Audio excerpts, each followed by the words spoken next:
পানিতে ডুবে আছে কৃষিজমি ও বসতঘর। জলাবদ্ধতার কারণে ব্যাহত হচ্ছে কৃষিকাজ ও জনগণের স্বাভাবিক যাতায়াত। ভোলা চরফ্যাশনের রসুলপুর ইউনিয়নের ২ নম্বর ওয়ার্ডে এই জলাবদ্ধতার দুর্ভোগ প্রতি বর্ষায়।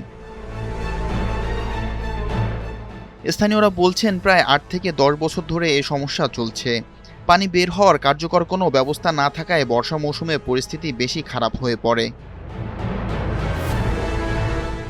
এলাকাবাসীর সবচেয়ে বড় দুর্ভোগ কৃষিজমি নিয়ে।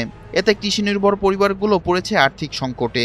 অন্যদিকে জলাবদ্ধতার কারণে দুর্ভোগ পোহাতে হচ্ছে প্রায় ২৫ থেকে ৩০টি পরিবারকে। ঘর থেকে বের হওয়া থেকে শুরু করে দৈনন্দিন কার্যক্রম সবকিছুতেই বাধার মুখে পড়তে হচ্ছে তাদের।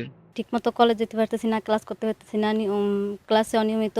আমার ছোট ভাই বোন আছে, তারা পড়ালেখা করে, কিন্তু এই পানির জন্য সকলেরই একটা অসুবিধা। পানির জন্য আমরা মাদ্রাসায় যেতেছি না, অনেক কষ্ট হয়, বই খাতা ভিজে যায়। আমরা স্কুলে আসতে পারি না, আমাদের দিনে বই খাতাগুলো পড়ে যায়, বই খাতা পড়ে যেতেছে, স্কুলে আসতে পারছি না। আমরা বর্ষা আইলে এই পানির ভিতরে বসবাস করি, ফুলান সালান লইয়া নাইনাতকুল লইয়া।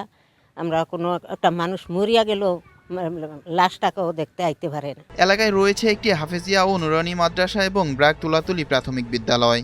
এসব শিক্ষা প্রতিষ্ঠানে ছাত্রছাত্রীদের যাতায়াত করতে হচ্ছে পানির মধ্য দিয়ে। আমার স্কুলের চতুর্দিকে যে পরিমাণ পানি, ওরা যদি আসে স্কুলে ঢুকলে বারবার পড়া যায় বা পাও ধুইতে গেলে সমস্যা হয়, এই রাস্তা দিয়ে আসতে সমস্যা হয়, বাড়ির ভিতর থেকে বের হইতে সমস্যা হয়। তারা আসতে গিয়ে পানিতে পড়ে ভিজা যাইতেছে, পুরো শরীর ভিজা যাইতেছে, ক্লাস করা সম্ভব হচ্ছে না, আবার বাড়ি চলে যাচ্ছে।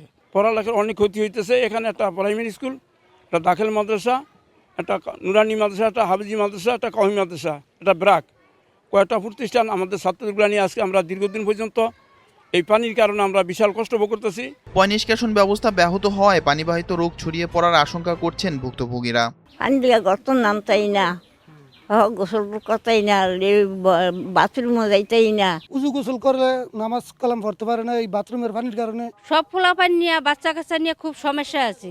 পানি যে নিষ্কাশন হবে, পানির নিষ্কাশনের কারণে আজকে ৯ বছর ধরে ৭০ থেকে ৮০ একর জমি পুরো বর্ষার জন্য কিল থাকে। তাই আমি আমাদের এমপি মহোদয় জনাব নুরুল ইসলাম নাম সাহেবের দৃষ্টি আকর্ষণ করছি, উপজেলা প্রশাসনের দৃষ্টি আকর্ষণ করছি।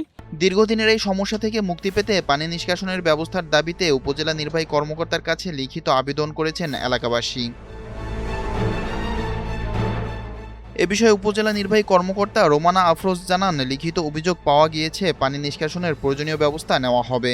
চরফ্যাশন উপজেলার রসুলপুর ইউনিয়নের জলাবদ্ধতা নিরসনের জন্য এলাকাবাসীর পক্ষ থেকে একটা অভিযোগ পাওয়া গেছে।